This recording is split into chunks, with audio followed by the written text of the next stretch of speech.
No बच्चों, let's see the question. तो ये क्वेश्चन कह रहा है कि an electron moving in a circular orbit of radius r makes in rotation per second the orbital electron has magnetic moment। तो हमें चारों ऑप्शन गिवन है। तो इस क्वेश्चन में जो की कॉन्सेप्ट है, हमारा जो की कॉन्सेप्ट है इधर वो है magnetic movement,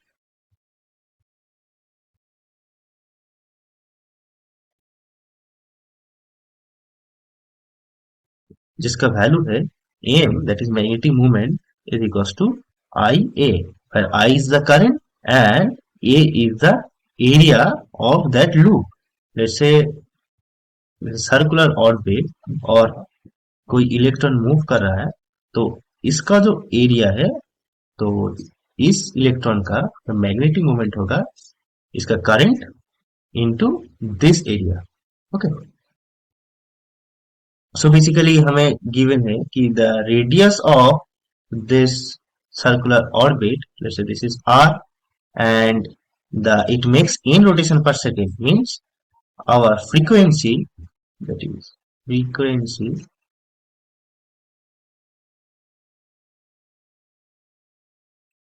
is equals to n। तो हम जानते हैं कि I equals to charge by time.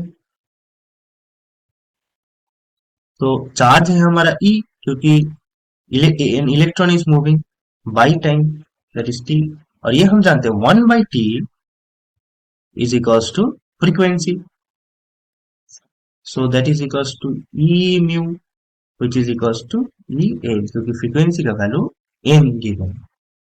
So now magnetic moment, that is m, is equals to I into a। और एक सर्कुलर ऑर्बिट है, तो सर्कुलर ऑर्बिट का a होता है pi r square. So E N into pi r square, जिसका value है pi r square in E. So this is our magnetic moment, and option C is our correct answer, which is the orbital electron has magnetic moment of pi r square in E। Hope you understand the question well. Wish you best of luck.